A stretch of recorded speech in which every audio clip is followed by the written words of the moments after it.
And our top story this morning, students in Indiana won't be headed back to school this year. This new announcement comes from state leaders and brought a lot of strong reaction with it. So this morning, Matt shares some of those reactions with us. Good morning, Matt. Yeah, good morning to you. And what a memorable school year it's been, especially for students here at IPS. District leaders scrambling last month to basically encourage bus drivers to continue doing their job after at least 2 days of transportation issues. Now leaders here are scrambling again to put together a plan B when it comes to all online learning for the remainder of the school year. Information on your screen shows that according to the state, leaders have decided to close schools for the rest of the school year, at least the physical schools, moving to e-learning and remote learning opportunities online. In addition to that, there must be 160 days of classroom education. That includes 20 days right now of digital learning. Now, district leaders all across the state have 2 weeks now to put together a plan about what exactly that will look like and have that submitted to the state. As you can imagine, this is a heartbreaking development for so many students. I've had this roller coaster of emotions, but a lot of it is frustration and anger and sadness. You just can't explain it because you look forward to it and you just can't ever get that back.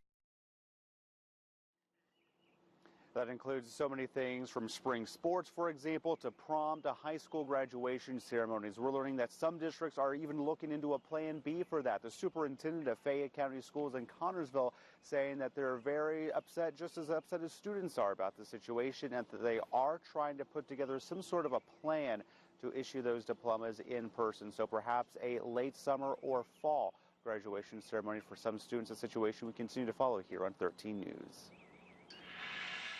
Startling reports now claim that coronavirus is airborne, meaning it could spread just by breathing or talking. But the experts can't agree, so let's connect the dots. First up, where these reports are coming from.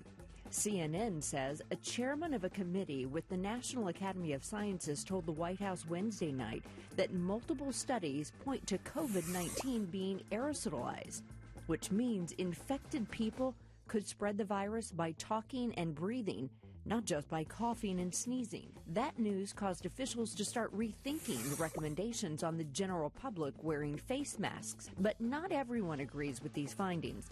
The World Health Organization has said there is not enough evidence to suggest the virus is airborne. They still believe it is primarily spread through tiny droplets that are coughed or sneezed out.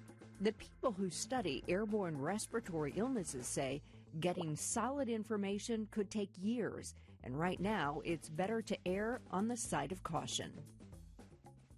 And this morning, we're learning about some new health recommendations from the White House. So the White House announced that they've got some plans for the CDC to release updated face mask guidelines for people across the country. You heard Julia kind of mention it there. Now, original guidance saying not to wear a mask unless you were sick or caring for someone who was sick may now be changing. That's because the CDC believes people without visible symptoms could be spreading the virus, as Julia mentioned. So with worldwide cases now topping 1 million, health leaders are looking at every protective option as a possibility.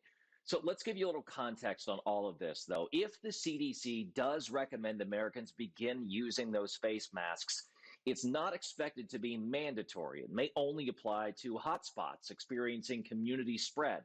The CDC says new potential guidelines would suggest using those cloth masks to avoid running up the demand for medical masks, which are already in short supply. And an update this morning from our 13 Investigates team about the spread of coronavirus inside nursing homes across Indiana. New numbers from Indiana's health commissioner show 76 positive cases between 29 long-term facilities. Otterbein Senior Life in Franklin confirms they have 28 people who tested positive, including residents, staff, and contractors. A dozen others are still waiting on test results. And let's take a look now at the 3 headlines to know about the day because of the coronavirus. First, President Trump's administration is launching a $350 billion lending program today to help small businesses. This comes after the release of staggering unemployment numbers across the country. Second, Indianapolis first responders will start following new safety rules. When possible, patients will be treated on the scene and stay home instead of being taken to the hospital. And finally, golf courses in Marion County are now closed in accordance with the county's new coronavirus guidelines. And Vermont is now ordering stores like Target, Walmart, and Costco to stop selling non-essential items like clothing and electronics. So we posted on our Facebook page asking if you think Indiana should do something similar. And Alyssa, a lot of people are telling us what they think. Yeah, a whole lot of people are. We have 1,000 comments at this point, nearly 400 shares, and nearly 1,000 reactions. So here's the question we asked. We said, has the time come for Indiana to limit purchases of all non-essential items? Let's start with Terry here. She says, absolutely not, all caps. What seems like a non-essential item for some is essential for others. And then she goes on to list some of those non-essential items, and then she says, I could go on and on and on. Now let's get to Janetta. She says, yes, until people stay home and stop shopping like they are on vacation, we will never get back to normal. We also have Sheila here. She says she agrees as well with only essential items being sold, and the rest can wait. Finally, we have Linda here saying people need to learn the difference between a want and a need. You could still, is this Sheila? Okay. Oh, Linda. All right. That was it. I thought we had one more to share, but keep them coming. We want to keep sharing these comments and your thoughts using the hashtag 13sunrise. Back to you. All right. Yeah, we appreciate hearing from everybody. All right, Alyssa. Yeah, thanks again. And it's just tough to know. I mean, what the right answer is, Julie. I think leaders and all of us, businesses, companies are trying to look for what's the best thing we can do to help the public during this pandemic. And I don't know that there's a 100% right answer. It seems like what's right for one may not be right for another. Yeah, it's a really tough call, but I think the best thing we can do is the thing we hear over and over, and social distance. And obviously doing a big shopping trip is not necessarily doing exactly that. Thanks, Alyssa. Appreciate that. Well,